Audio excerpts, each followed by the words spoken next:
Esther's Reboot Challenge, Day 12, page 60. Food companies have changed their offline cooking classes to online ones, and construction companies are presenting cyber model houses. Banks have also urgently created a system in which customers can receive asset management counseling via smartphone video calls. The world is adapting to on-tech faster than we thought it would. The digital technology that has been improving for over 20 years is what makes on-tech possible.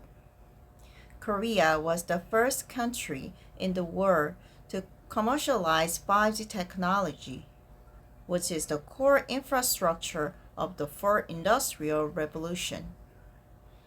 Amazing things happen when digital is paired with 5G, which makes ultra-fast, ultra connectivity possible.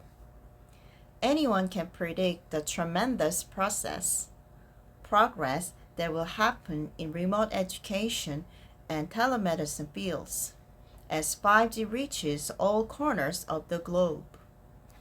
Digital technologies are evolving in a variety of ways at tremendous speed to fill the massive gap created by social distancing. In order to survive in the age of on-tech, which is the changed formula of the world, you must look for ways to narrow the gaps and distances with on-tech technologies and start applying those technologies, beginning with the easier ones, to your job and business. What does it take to be ready for on-tech? Giri has been a consultant on MKTV for more than a year, and she is also an English tutor. For years, she's been teaching students, both privately and groups, and she specializes in tutoring for the English portion of the College Scholastic Ability Test, CSAT. When I bumped into her after several months of being stuck inside, I asked her about her job situation, which concerned me. How's your technology? How's your teaching job going these days? You must have almost no classes. Not really. I'm working hard teaching kids these days. It's all thanks to you. Huh? Thanks to me? Well, I've been hesitating about whether or not I should start a YouTube channel. I monitor your videos and, as a consultant to MKTV, suggested content ideas. I felt inspired. So I started a YouTube channel last year. As soon as the coronavirus broke out, I immediately started teaching classes through YouTube Live. The response from the kids is better than before. Now that I have incorporated a blackboard to write notes on top of streaming the lessons, they focus better too. My classes haven't been affected at all. None of my students canceled their subscription. According to Giri, the feedback from both students and parents has been good, because smart class settings allow both teacher and students to better prepare. This situation has been a big awakening for me, because I realized how individuals and freelancers like myself can survive even the coronavirus crisis. If they have the right skills and are capable of using digital technology, thank God I was prepared for all this in advance. If I had tried to start after the coronavirus crisis began, I might have felt overwhelmed at the thought of having to learn everything all at once. I think I would have given up in the middle of it all, and it would have been difficult to keep my job.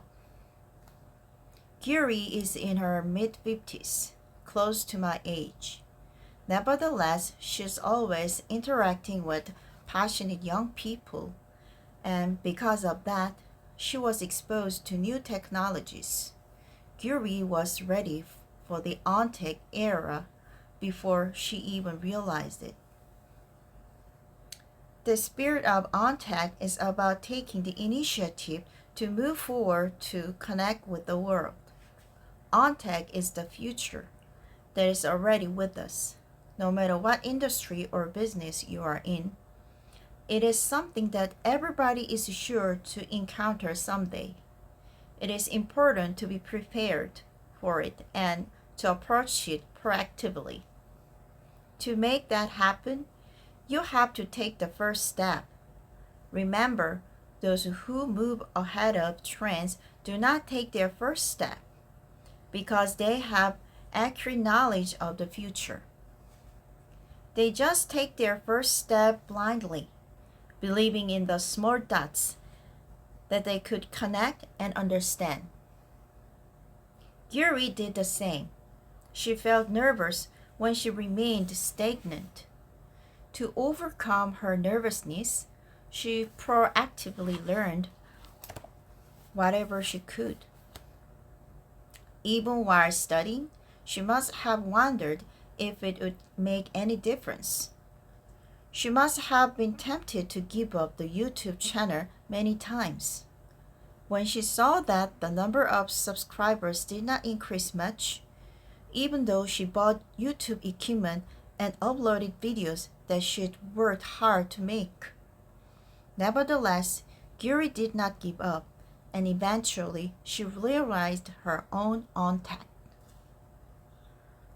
Among the freelancers whose livelihood is directly dependent on going online, there are quite a few who are making timely moves. They know that they are on their own to figure out exactly how the money moves and to grab opportunities when they present themselves. On the other hand, those who are employed by a company may not be so keyed into the on-tech trend unless they are working in relevant departments. They don't even bother to think about how to reconnect the broken channel between them and their customers.